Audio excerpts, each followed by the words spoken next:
평생 자식 농사만 바라보며 생선 비늘을 긁어온 노인이 있었습니다. 하지만 믿었던 아들은 성공의 가도를 달리자마자 아버지를 오물 취급하며 시장에서 쫓아내려 하죠. 그때 아들의 구두에 튄 생선 피를 닦아내던 노인의 눈빛이 변합니다. 사실 이 노인은 대한민국 건설업계를 호령했던 죽은 줄로만 알았던 거물 회장이었습니다. 아무도 몰랐던 시장 영감의 진짜 정체, 이제 그 서막이 오릅니다. 이 이야기가 마음에 닿으셨다면 좋아요와 구독 버튼을 눌러주세요. 영상의 끝에는 가슴 벅찬 반전과 인생의 깊은 교훈이 기다리고 있습니다. 이제 이야기를 시작하겠습니다. 모두가 깊은 잠에 빠진 새벽 4시, 세상의 소음이 잦아든 시간에도 노량진 시장의 불빛은 꺼질 줄 모릅니다. 천막 위로 쏟아지는 장대비는 마치 누군가의 서러운 울음소리처럼 요란하게 바닥을 때리고 있죠. 그 차가운 빗줄기 사이로 낡은 앞치마를 질끈 동여맨 박필구가 보입니다. 그는 오늘도 변함없이 얼음 상자 속에 담긴 차가운 고등어를 꺼내 나무 도마 위에 올립니다. 박필구의 손은 세월의 풍파를 정면으로 맞은 고목나무 껍질을 닮아 있습니다. 마디마디는 툭 붉어져 제멋대로 휘어있고 손톱 밑에는 지워지지 않는 생선 비늘이 훈장처럼 박혀 있죠. 그가 묵직한 칼을 들어 고등어의 배를 가를 때마다 날카로운 금소금이 빗소리를 가릅니다. 평생을 자식 농사 하나 잘 지어보겠다고 이 비린내 나는 현장에서 버텨온 노인. 그의 구분 등 위로 차가운 빗물이 스며들지만 박필구는 미동조차 하지 않고 칼질에만 집중합니다. 그때였습니다. 시장의 정막을 깨고 거대한 엔진 소리가 들려옵니다. 진흙탕을 거칠게 튀기며 멈춰선 검은색 고급 세단들이 시장 입구를 가로막습니다. 그 육중한 문이 열리고 한눈에 봐도 값비싼 정장을 차려입은 사내들이 우산을 받쳐들고 내립니다. 무리의 중심에서 내린 남자는 바로 박필구의 하나뿐인 아들 상훈입니다. 상훈은 내리자마자 미간을 잔뜩 찌푸리며 코를 감싸쥐었습니다. 성공한 건설사 대표가 된 그에게 이 시장통은 그저 불쾌한 악취가 진동하는 청산의 대상일 뿐입니다. 상훈은 자신의 아버지가 불과 몇 걸음 뒤에서 생선을 손질하고 있다는 사실을 꿈에도 모릅니다. 그저 앞길을 가로막는 비천한 노인네들 중 하나라고 생각하며 혐오 섞인 시선을 보낼 뿐이죠. 야, 이 더러운 냄새 좀 안 나게 못해? 빨리 집행 시작해. 아들의 날카로운 목소리가 박필구의 심장에 비수처럼 꽂힙니다. 박필구는 칼을 멈추고 고개를 깊숙이 숙였습니다. 아들이 자신을 알아볼까봐 겁이 난 것이 아닙니다. 자신이 피땀 흘려 키운 아들의 입에서 나오는 저 천박한 말들이 서글퍼서였습니다. 용역들이 들이닥쳐 상인들의 좌판을 구둣발로 짓밟기 시작했습니다. 스티로폼 상자가 터지고 싱싱한 생선들이 진흙탕 바닥에 나뒹굴며 비명을 지르는 듯합니다. 참다 못한 국밥집 순자 할머니가 비명을 지르며 달려나왔습니다. 상훈은 자신의 앞을 가로막는 할머니를 귀찮다는 듯 밀쳐내며 주머니에서 개고장 뭉치를 꺼냈습니다. 그리고는 보란듯이 박필구의 발치에 그 종이들을 내던져 버렸죠. 하얀 종이들이 빗물에 젖어 금세 너덜너덜하게 변해갑니다. 박필구는 천천히 허리를 숙여 그 젖은 종이를 집어들었습니다. 손끝이 미세하게 떨리고 있었습니다. 그는 아들의 번쩍이는 구두에 튄 생선 피와 진흙을 보았습니다. 박필구는 자기도 모르게 낡은 수건을 꺼내 아들의 구두를 닦아내려 했습니다. 그것은 노인이 평생 해온 자식을 향한 무조건적인 헌신이자 습관이었습니다. 이 노인네가 지금 뭐 하는 거야? 더러운 손 안 치워? 상훈은 질색하며 박필구의 어깨를 강하게 밀쳤습니다.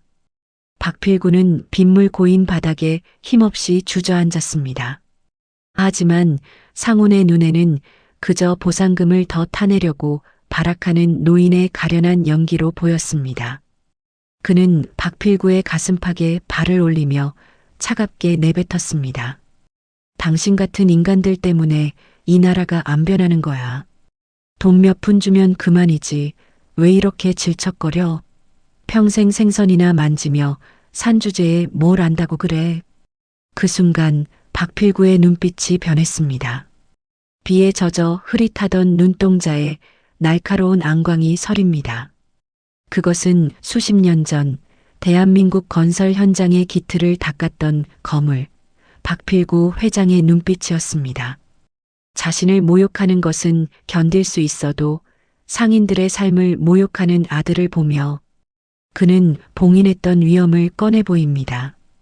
박필구는 자신의 가슴을 누르던 상훈의 발목을 단숨에 낚아챘습니다. 거친 손마디가 상훈의 고가 수트바지를 파고들었습니다. 상훈은 당황하며 발을 빼려 했지만 노인의 손은 강철처럼 단단했습니다. 마치 거대한 바위가 자신을 조여오는 듯한 압박감에 상훈의 안색이 순식간에 창백해집니다. 사람 사는 곳이라고 했네. 여기가 자네가 함부로 발을 올릴 곳이 아니야. 자네가 신은 그 구두보다 여기 상인들의 손때 묻은 좌판이 훨씬 더 고귀한 법일세. 박필구의 목소리는 낮았지만 빗소리를 압도하는 위엄이 서려 있었습니다. 상훈은 생전 처음 느껴보는 공포에 뒷걸음질 쳤습니다. 비린내 나는 생선 장수에게서 도저히 느낄 수 없는 범접할 수 없는 카리스마였습니다. 주변을 아수라장으로 만들던 용역들도 그 기운에 눌려 일순간 동작을 멈췄습니다. 박필구는 잡았던 손목을 천천히 놓아주었습니다. 그리고는 다시 바닥에 떨어진 생선 비늘을 묵묵히 줍기 시작했습니다. 상훈은 떨리는 다리를 간신히 추스르며 차 안으로 도망치듯 들어갔습니다. 멀어지는 검은 차의 뒷모습을 보며 박필구는 길게 숨을 내뱉었습니다. 비는 그칠 기미가 보이지 않습니다. 박필구의 등은 다시 구부정해졌고 그는 평범한 생선 장수로 돌아왔습니다. 하지만 그의 손 안에는 상훈이 허둥대다 흘리고 간 금박 명함 한 장이 쥐어져 있었습니다. 대건 건설 대표이사 박상훈. 자신의 모든 것을 바쳐 일궈낸 회사의 이름이 아들의 명함에 새겨져 있습니다. 박필구는 그 명함을 빗물에 씻어 가슴 안쪽 주머니에 소중히 넣었습니다. 비록 아들은 자신을 쓰레기 보듯 지나쳤지만 아버지는 아들의 이름을 가슴에 품었습니다. 이것은 한 노인의 몰락이 아닌 진정한 거물의 귀환을 알리는 신호탄이었습니다. 시장의 새벽은 여전히 어둡지만 박필구의 눈만은 그 어느 때보다 밝게 빛나고 있었습니다. 이제 이야기는 시작일 뿐입니다. 자신의 정체를 숨기고 아들의 오만함을 지켜봐야만 하는 아버지의 끓어오르는 통증, 그리고 그 오만함이 처절하게 무너질 때 아버지가 보여줄 위대한 가르침. 박필구는 낡은 칼날을 숫돌에 갈며 조용히 다음을 기약합니다. 세상이 버린 노인이라 손가락질 받아도 좋습니다. 아들이 자신을 몰라보고 가슴팍을 짓밟아도 견딜 수 있습니다. 하지만 아들이 인간으로서의 마지막 도리를 잃어가는 것만은 차마 눈뜨고 볼 수 없었습니다. 박필구의 거친 손이 다시 고등어를 잡습니다. 그의 칼끝은 이제 생선이 아닌 아들의 썩어빠진 마음을 도려내기 위해 향하고 있었습니다. 비린내 속에 숨겨진 위대한 이름, 박필구. 그의 진짜 정체가 세상 밖으로 드러나는 순간 대한민국은 다시 한번 거대한 요동을 치게 될 것입니다. 폭풍 같던 용역들의 습격이 지나간 오전의 시장은 처참한 흔적만을 남겼습니다. 깨진 스티로폼 조각들과 바닥에 지니겨진 채 버려진 채소들이 상인들의 마음처럼 널브러져 있죠.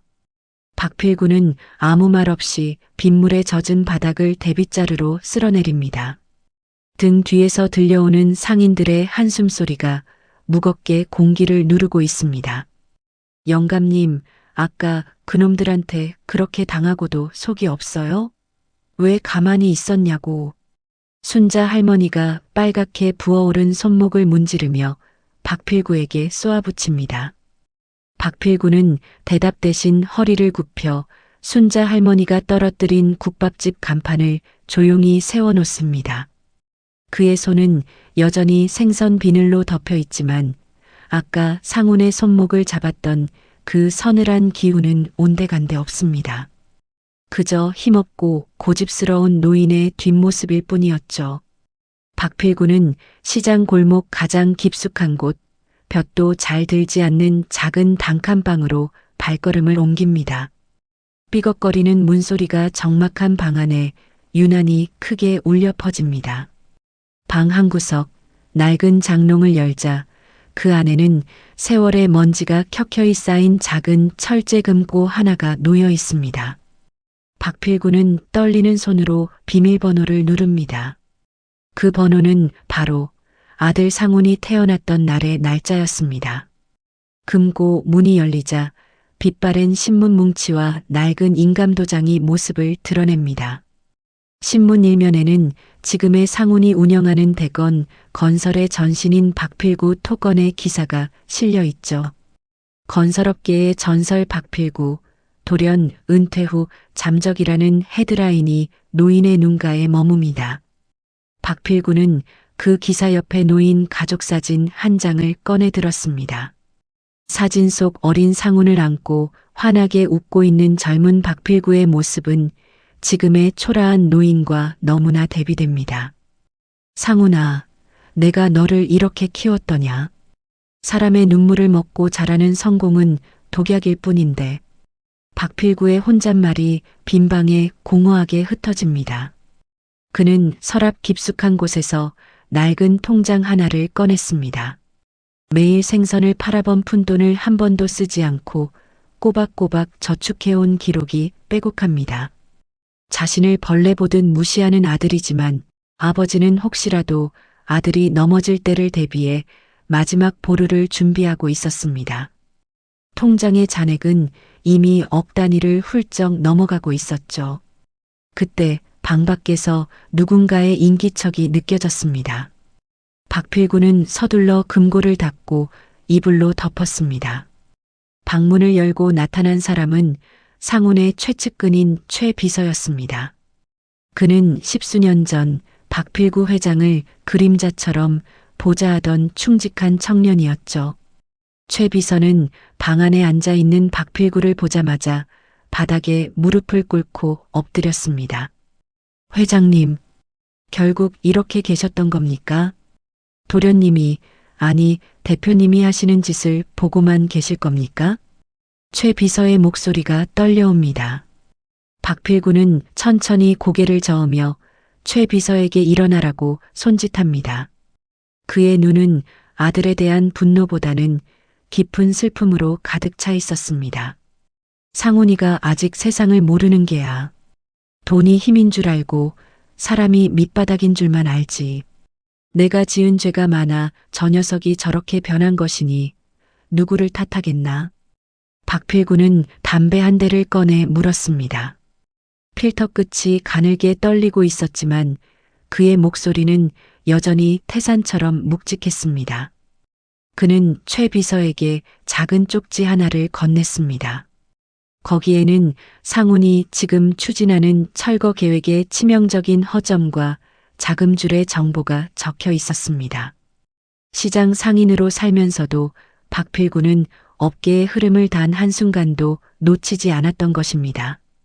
상훈이가 한계에 부딪힐 때까지 기다리게. 사람이 가장 높이 올라갔을 때 자기가 밟고 온 게 뭔지 보게 해야지. 그때가 되면 내가 직접 나설 걸세. 최 비서는 쪽지를 받으며 박필구의 거친 손을 잠시 바라보았습니다. 대한민국 건설 신화를 쓴 그 위대한 손이 지금은 생선 비늘에 절어 있었습니다. 최 비서는 차마 눈물을 참지 못하고 다시 한번 고개를 숙였습니다. 박필구는 창밖으로 보이는 시장의 노을을 바라보았습니다. 낡은 천막들이 붉게 물들어가는 그 풍경은 마치 박필구의 저무는 인생과 닮아 있었습니다. 하지만 지는 해가 가장 뜨겁듯이 박필구의 가슴 속에는 마지막 불꽃이 타오르고 있었습니다. 그것은 복수가 아니었습니다.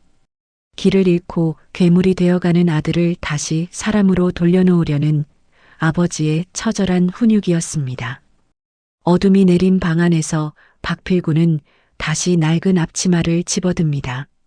내일 새벽이면 그는 다시 비린내 나는 생선 상자를 나르는 무명씨 노인이 될 것입니다. 하지만 그의 주머니 속에는 아들을 무너뜨릴 수도 다시 세울 수도 있는 강력한 진실이 숨쉬고 있었습니다. 박필구는 거울 속 자신의 초라한 모습을 보며 나직하게 의졸입니다. 상훈아, 조만간 이 아비가 내 앞에 서게 될 게다. 그때 내가 흘릴 눈물이 부디 참회이길 바란다. 시장의 밤은 깊어만 가고 정체를 숨긴 거물의 계획은 이제 고요하지만 단단하게 시작되고 있었습니다. 시장의 저녁은 평소라면 고단한 하루를 마무리하는 소박한 웃음소리로 채워졌을 시간입니다. 하지만 오늘 시장 골목을 채운 것은 차가운 금속의 마찰음과 비명 섞인 통곡 소리뿐입니다.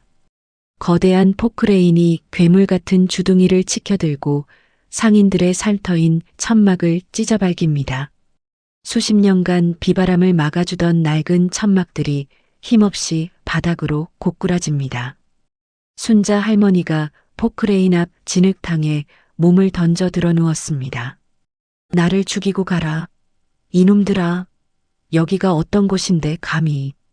할머니의 절규에도 상우는 눈 하나 깜짝하지 않고 시계만 들여다봅니다. 그에게 시장 상인들의 눈물은 그저 공사 일정을 늦추는 귀찮은 장애물일 뿐이죠.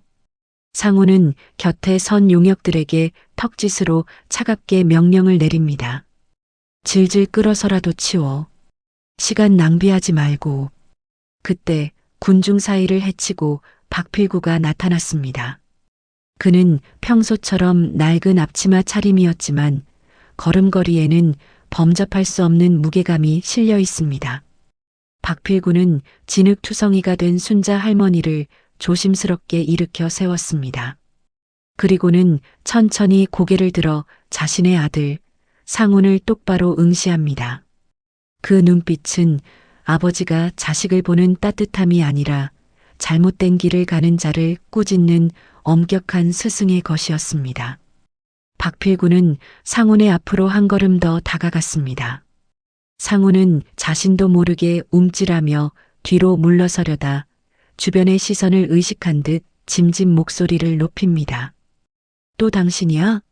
노인네가 제명에 살고 싶으면 조용히 구석에 처박혀 있으라고 했을 텐데.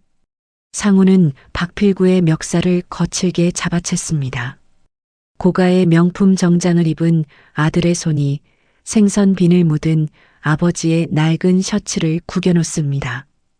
박필구는 아들의 손에 멱살이 잡힌 채로도 미동조차 하지 않았습니다. 오히려 상훈의 눈을 뚫어지게 쳐다보며 나직하고 단호하게 말합니다. 상훈아, 내가 지금 짓밟고 있는 게 무엇인지 정말 모르는 게냐? 이 사람들의 눈물이 나중에 내 등을 찌르는 칼이 될 거라는 걸 정녕 모른단 말이냐? 자신의 이름을 부르는 노인의 목소리에 상훈은 순간 당황한 기색을 보였습니다. 하지만 이내 코웃음을 치며 박필구를 바닥으로 거칠게 밀쳐냈습니다. 박필구의 무릎이 딱딱한 아스팔트에 부딪히며 둔탁한 소리를 냅니다. 상인들이 비명을 지르며 박필구에게 달려들었고 현장은 순식간에 아수라장이 되었습니다. 바로 그 순간이었습니다. 상훈의 주머니 속 휴대전화가 날카로운 비명처럼 울리기 시작했습니다. 전화를 받은 상훈의 얼굴이 순식간에 잿빛으로 변해갑니다. 뭐라고요? 투자 철회라니요? 갑자기 그게 무슨 소립니까? 전화기 너머에서는 상훈이 추진하던 핵심 프로젝트의 자금줄이 완전히 끊겼다는 청천벽력 같은 소식이 들려왔습니다. 상훈은 믿기지 않는 듯 휘청거리며 무릎을 꿇었습니다. 방금 전까지 기세등등하게 노인을 짓밟던 오만함은 온데간데 없었습니다. 살려주십시오, 본부장님. 지금 이거 안 되면 저희 회사 끝장납니다. 땅바닥에 엎드려 전화기에 대고 비굴하게 비는 아들의 모습. 박필구는 그 모습을 보며 차가운 미소를 지었습니다. 그것은 승자의 웃음이 아니라 자식이 바닥을 치는 과정을 지켜봐야만 하는 아버지의 찢어지는 비소였습니다. 멀리 어둠 속에서 최 비서가 박필구에게 조용히 수신호를 보냈습니다. 박필구는 가볍게 고개를 끄덕이며 옷에 묻은 흙을 털어냈습니다. 이 모든 일은 박필구가 최 비서를 통해 움직인 결과였습니다. 아들이 가진 가짜 힘을 모두 뺏어버리고 비로소 알몸이 된 인간의 진실을 마주하게 하려는 박필구의 거대한 계획이 시작된 것이죠. 박필구는 통곡하는 상훈을 뒤로하고 다시 어둠 속으로 등을 돌렸습니다. 순자 할머니와 상인들은 그런 박필구의 뒷모습에서 말로 설명할 수 없는 위험을 느꼈습니다. 비린내 나던 생선 장수 박 노인의 모습은 이미 사라지고 없었습니다. 거센 바람이 시장 골목을 휩쓸고 지나가며 찢어진 천막들이 허공에 휘날립니다. 박필구는 시장을 빠져나가며 마음속으로 되뇌었습니다. 이제 시작이다, 상훈아. 내가 가진 모든 것이 신기루처럼 사라졌을 때, 그때 비로소 너는 이 아비가 왜 이곳에 있었는지 알게 될 게다. 아들의 절규가 등 뒤에서 메아리 쳤지만 박필구는 단 한 번도 뒤돌아보지 않았습니다. 그의 발걸음은 이제 더 깊은 어둠, 그리고 더 큰 진실이 기다리고 있는 다음 무대로 향하고 있었습니다. 시장의 밤은 잔인할 만큼 고요해졌고 박필구의 눈빛만은 어둠 속에서도 형형하게 빛나고 있었습니다. 폭풍이 휩쓸고 간 뒤의 시장은 적막하기 그지없습니다. 하지만 그 적막 속에서 가장 치열하게 타오르는 곳은 시장 귀퉁이의 낡은 국밥집입니다. 기름때 묻은 유리창 너머로 희미한 백열등 불빛이 새어나오죠. 안에는 한 노신사가 등을 돌린 채 정갈하게 앉아 있습니다.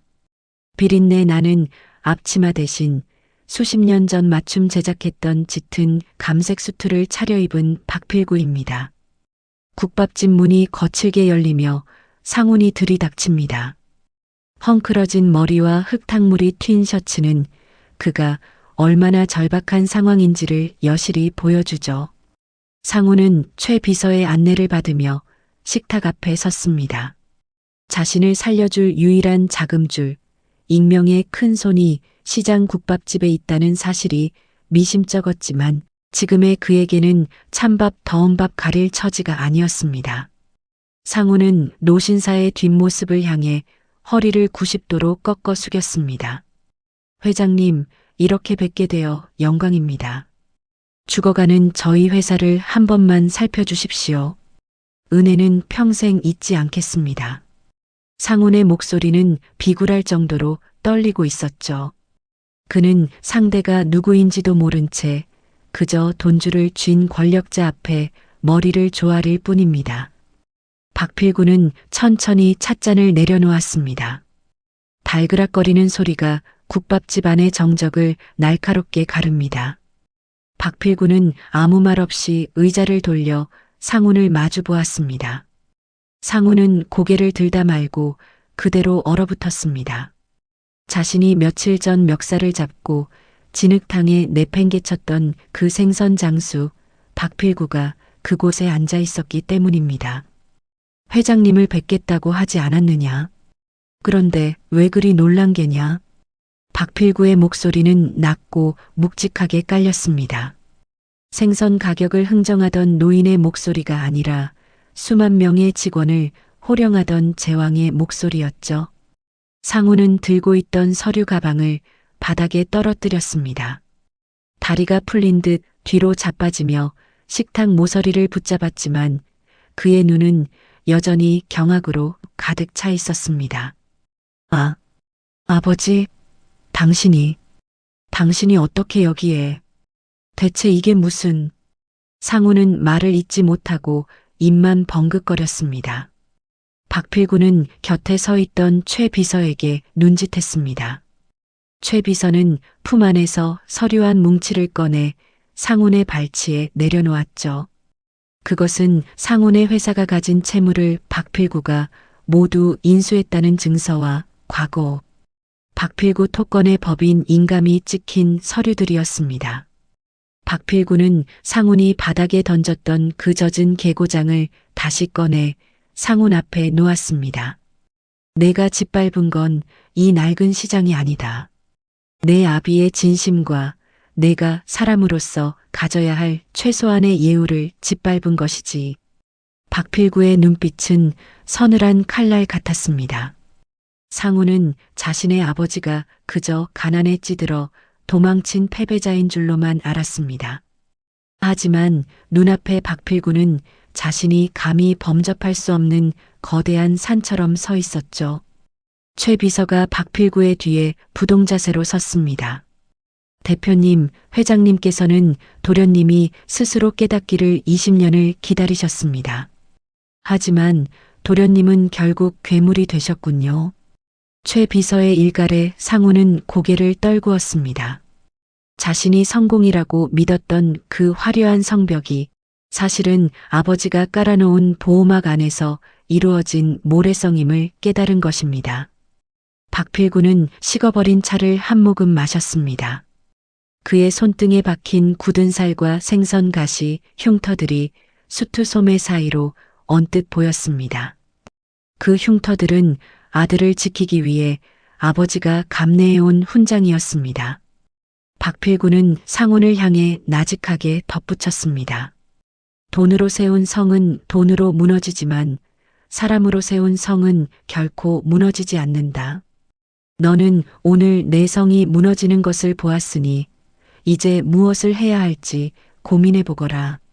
박필구는 자리에서 일어나 지팡이를 짚었습니다. 수트를 입은 그의 뒷모습은 국밥집의 누런 벽지와 묘하게 어울리면서도 압도적인 위엄을 뿜어냈습니다. 상우는 차마 아버지의 옷자락을 붙잡지도 못한 채 바닥에 주저앉아 멍하니 천장만 바라보았습니다. 자신이 무시했던 비린내가 사실은 아버지가 피워낸 가장 고결한 향기였음을 그는 이제야 조금씩 느끼고 있었습니다. 국밥집 밖으로 나선 박필구의 위로 다시 빗방울이 떨어집니다. 그는 다시 모자를 눌러쓰고 어둠 속으로 사라집니다. 거물 회장 박필구의 귀환은 화려한 취임식이 아닌 낡은 국밥집의 조용하고도 서늘한 반전으로 기록되었습니다. 이제 상훈에게 남은 것은 절망이 아니라 아버지가 던진 준엄한 질문에 대한 답뿐이었습니다. 밤새 내린 비가 잦아들고 시장 골목에 눅눅한 안개가 내려앉았습니다. 상훈은 넋이 나간 사람처럼 아버지 박필구가 머물던 그 좁고 어두운 단칸방 앞에 서 있습니다. 방금 전 국밥집에서 마주했던 거물 회장의 위엄은 온데간데 없고 눈앞에 보이는 건 곰팡이 냄새가 배어있는 낡은 나무 문뿐입니다. 상우는 떨리는 손으로 문고리를 돌렸습니다. 방 안은 비좁았지만 모든 것이 정갈하게 놓여 있었습니다. 벽에 걸린 낡은 달력에는 상훈의 회사 창립 기념일과 상훈의 생일이 빨간 동그라미로 정성스럽게 표시되어 있었죠. 방 한 구석 박필구가 덮고 자던 얇은 이불을 들추자 그 아래에서 낡은 철제 금고가 모습을 드러냅니다. 상훈은 아버지가 알려준 비밀번호, 자신의 생일을 천천히 눌렀습니다. 띠리릭 소리와 함께 금고 문이 열리고 그 안에서 낡은 통장 10여 건이 쏟아져 나왔습니다. 상훈은 홀린 듯 가장 위에 놓인 통장 첫 페이지를 넘겼습니다. 거기에는 20년 전 상훈이 처음 사업을 시작한다고 아버지를 등지고 떠났던 그날의 날짜가 찍혀 있었습니다. 매일같이 입금된 금액은 3만 원, 5만 원, 때로는 단돈 10,000원이었습니다. 생선 비늘을 긁고 내장을 파내며 박필구가 벌어들인 그 피 같은 돈들이 차곡차곡 쌓여 있었습니다. 하지만 상훈의 가슴을 무너뜨린 건 잔액 숫자가 아니었습니다. 입금자명 뒤에 적힌 짧은 메모들이었죠. 우리 아들 밥 잘 먹어라. 상훈아 춥지는 않니? 힘들어도 조금만 참거라. 삐뚤빼뚤한 글씨체마다 아들을 향한 간절한 기도가 배어 있었습니다. 상훈은 통장을 움켜쥐고 바닥에 주저앉았습니다. 자신이 강남의 고급 레스토랑에서 수백만 원짜리 와인을 마시며 아버지를 부끄러워할 때 아버지는 이 차가운 방에서 생선가시에 손을 찔려가며 아들의 미래를 사고 있었던 것입니다. 통장 위로 상훈의 뜨거운 눈물이 뚝뚝 떨어져 숫자를 흐릿하게 번지게 합니다. 내가 무슨 짓을 한 거야? 아버지, 제가 정말 죽을 죄를 지었습니다. 상훈은 통장을 가슴에 품고 어린아이처럼 소리내어 울기 시작했습니다. 그동안 성공이라는 이름으로 쌓아 올린 자신의 자부심이 얼마나 추악하고 초라한 것이었는지 비로소 깨달은 것이죠. 아버지는 아들에게 복수를 하려 했던 게 아니었습니다. 세상 모든 것이 너를 버려도 이 애비만은 너의 마지막 보루가 되어주겠다는 침묵의 약속을 지키고 있었을 뿐입니다. 문 밖에서 이 소리를 묵묵히 듣고 있던 최 비서의 눈가도 붉게 물들었습니다. 최 비서는 박필구가 평소 즐겨 쓰던 투박한 돋보기 안경을 상훈의 곁에 가만히 내려놓았습니다. 안경다리 끝에는 박필구가 얼마나 오래 썼는지 땀방울이 베어 반질반질해진 흔적이 남아 있었죠. 상훈은 그 안경을 보며 아버지가 자신을 지켜보았을 그 수많은 밤을 떠올렸습니다. 박필구는 그 시각 시장 한복판 벤치에 앉아 맑아진 하늘을 올려다보고 있었습니다. 자신의 정체를 드러낸 것이 후련해서가 아니라 이제야 아들이 제 길을 찾을 수 있을 거라는 안도감 때문이었죠. 박필구의 거친 손등 위로 따스한 햇살이 내려앉습니다. 그는 이제야 평생 지고 왔던 무거운 짐을 조금 내려놓은 듯 편안한 숨을 내쉬었습니다. 진실은 화려한 말잔치 속에 있지 않았습니다. 비린내 나는 생선 상자 밑에, 낡은 통장의 속삭임 속에, 그리고 자식을 향한 부모의 구분 등 뒤에 숨어 있었습니다. 상훈은 방 안의 낡은 거울 속에 비친 자신의 일그러진 얼굴을 보았습니다. 그리고 결심한 듯 눈물을 닦아내고 자리에서 일어났습니다. 이제 상훈에게 필요한 것은 회사를 살릴 투자금이 아니었습니다. 아버지의 그 거칠고 더러운 손을 다시 잡을 수 있는 용기였습니다. 단칸방을 나서는 상훈의 발걸음은 이전의 오만함과는 다른 무거운 책임감이 실려 있었습니다. 아버지가 지켜온 이 시장과 아버지가 사랑한 이 사람들을 위해 자신이 무엇을 해야 할지 그는 이제야 알 것 같았습니다. 박필구는 멀리서 걸어오는 아들의 모습을 발견했습니다. 상훈의 걸음걸이가 예전과는 다르다는 것을 아버지는 본능적으로 알아차렸죠. 박필구는 조용히 자리에서 일어나 앞치마의 매듭을 다시 한번 꽉 조였습니다. 두 부자 사이에 흐르는 정적은 이제 살벌한 대립이 아닌 깊은 회한과 용서의 전주곡이 되어 흐르고 있었습니다. 하늘은 언제 그랬냐는 듯 다시 무거운 먹구름을 토해내며 장대비를 뿌려댑니다. 시장 골목의 가로등이 치직거리며 위태로운 빛을 내뿜고 있죠. 그 차가운 빗줄기 아래 상훈이 무릎을 꿇은 채 털썩 주저앉아 있습니다. 방금 전 아버지 박필구의 단칸방에서 마주했던 그 낡은 통장들의 잔상이 눈앞을 가려 상훈은 차마 고개를 들지 못합니다. 박필구는 우산도 쓰지 않은 채 아들 상훈의 앞에 섰습니다. 그의 어깨 위로 떨어지는 빗물은 수십 년간 그가 홀로 감내해온 외로움의 무게만큼이나 무거워 보입니다. 하지만 박필구는 원망 섞인 말 한마디 던지지 않습니다. 그저 비에 젖어 떨고 있는 아들의 어깨를 물끄러미 내려다볼 뿐입니다. 상우는 바닥에 고인 빗물에 비친 자신의 초라한 얼굴을 마주했습니다. 아버지, 제가 죽일 놈입니다. 아버지가 어떻게 번 돈인데. 제가 그 가슴을 대못으로 박았습니다. 상훈의 목소리는 빗소리에 섞여 가늘게 떨려옵니다. 그는 자신의 잘 닦인 구두가 아닌 아버지 박필구의 흙탕물 묻은 장화를 붙잡고 오열하기 시작했습니다. 박필구는 천천히 허리를 숙여 아들의 젖은 손을 잡았습니다. 그 손은 여전히 생선 비늘이 박혀 거칠고 투박했지만 상훈에게는 세상 그 무엇보다 따뜻한 온기로 다가왔습니다. 박필구는 아들을 억지로 일으켜 세우지 않았습니다. 그저 아들의 눈물이 빗물과 섞여 다 씻겨 내려갈 때까지 묵묵히 곁을 지켰죠. 상훈아, 고개 들어라. 비린내 나는 이 애비 손이 부끄러워 도망쳤던 내 마음을 내가 모르는 게 아니다. 하지만 이 애비는 단 한순간도 내가 부끄러웠던 적이 없단다. 박필구의 나직한 목소리가 상훈의 가슴을 후벼 파듯 파고듭니다. 상훈은 아버지를 부둥켜 안고 어린아이처럼 목 놓아 울음을 터뜨렸습니다. 성공이라는 가면 뒤에 숨겨두었던 나약함과 열등감이 그 뜨거운 눈물과 함께 쏟아져 나옵니다. 박필구는 그런 아들의 등을 투박한 손으로 다독였습니다. 마치 아주 먼 옛날 걸음마를 배우다 넘어진 아이를 달래주던 그 손길 그대로였습니다. 어둠 속에서 이 광경을 지켜보던 순자 할머니와 시장 상인들도 하나둘씩 모여들었습니다. 처음에는 필구를 괴롭히던 그 못된 건설사 사장이라며 손가락질하려 모였던 이들이었죠. 하지만 빗속에서 서로를 껴안고 우는 두 부자의 모습에 상인들의 눈시울도 붉어집니다. 그들은 이제야 깨달았습니다.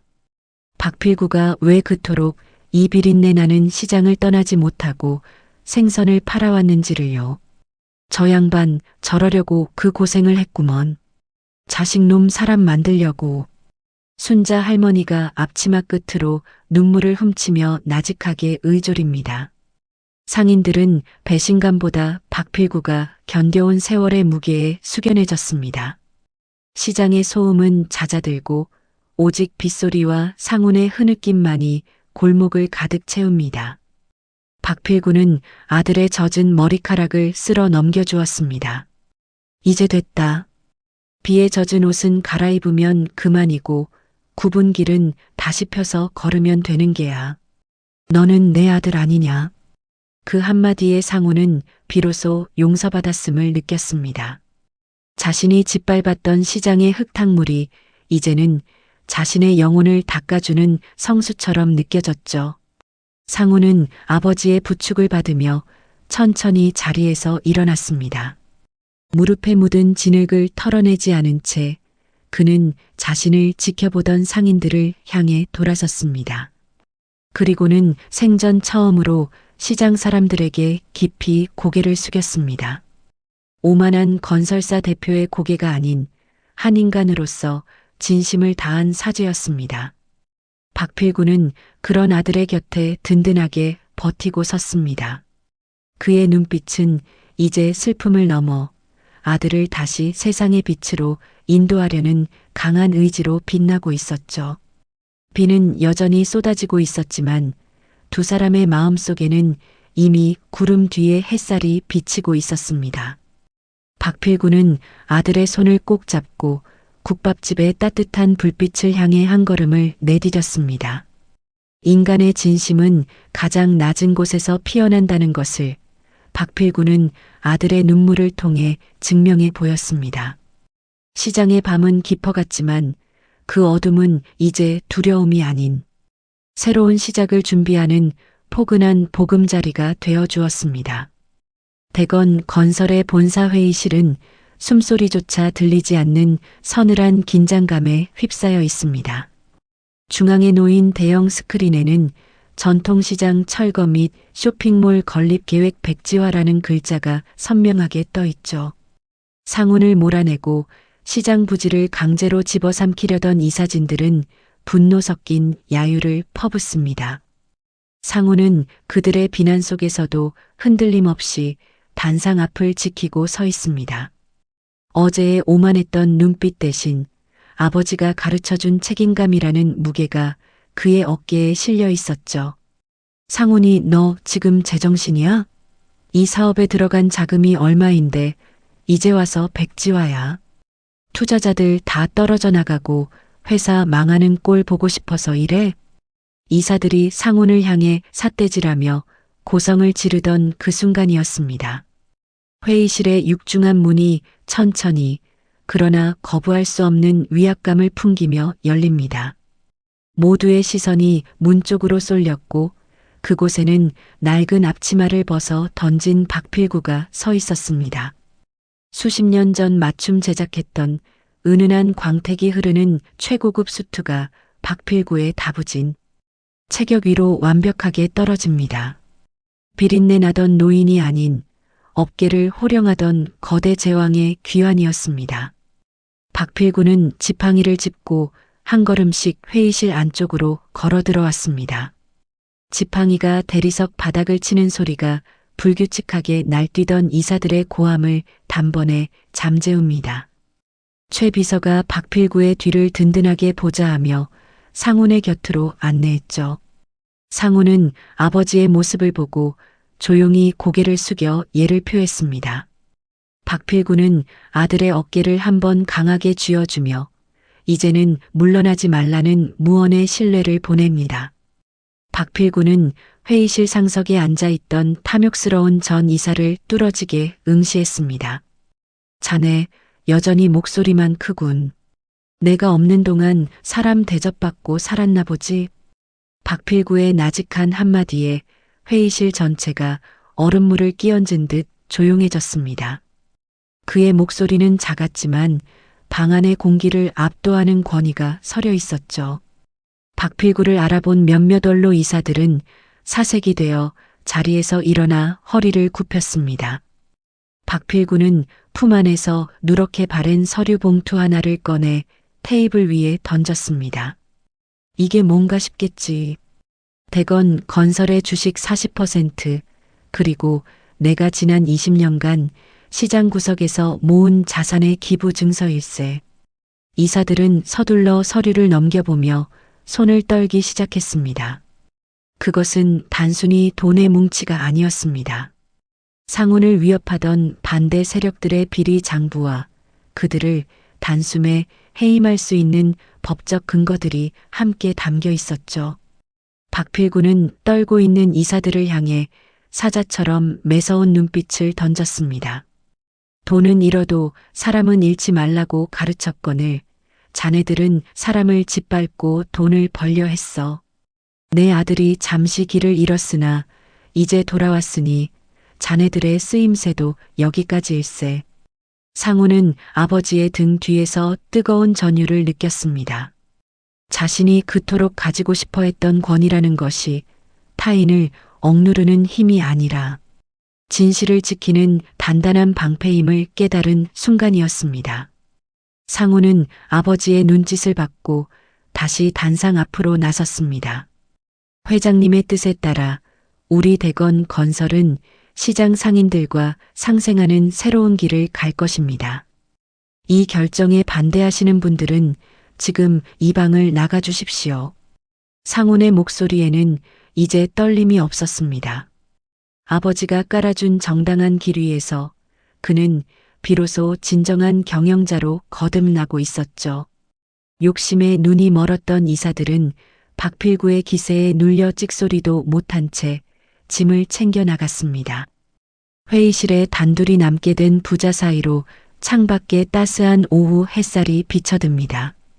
박필구는 팽팽하게 당겨졌던 긴장을 풀고 안락의자에 깊숙이 몸을 묻었습니다. 수트 소매 사이로 보이는 거친 손등이 오늘따라 더욱 경건해 보입니다.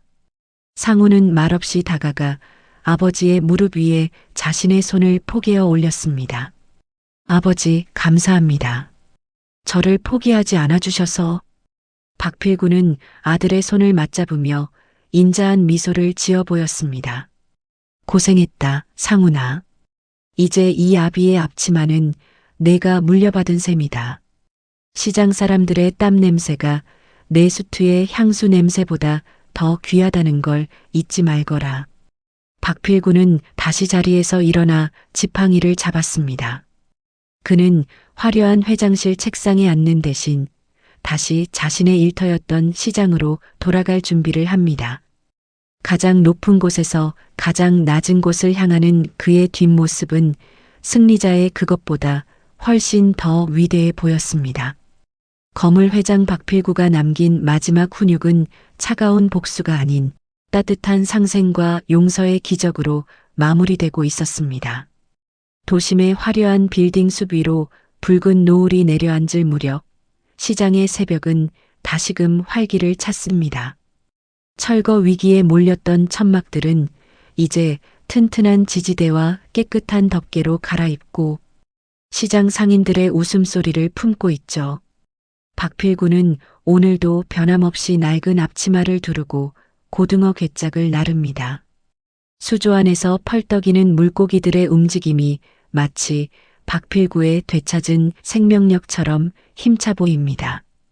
그런데 오늘 박필구의 곁에는 낯선 조수 한 명이 보입니다. 값비싼 수트 대신 시장에서 산 투박한 작업복을 입고 서툰 솜씨로 얼음을 채우는 사내, 바로 박필구의 아들 상훈입니다. 상훈은 차가운 얼음에 손이 얼어붙는 듯 빨개졌지만 입가에는 예전에 볼 수 없던 평온한 미소가 걸려 있습니다.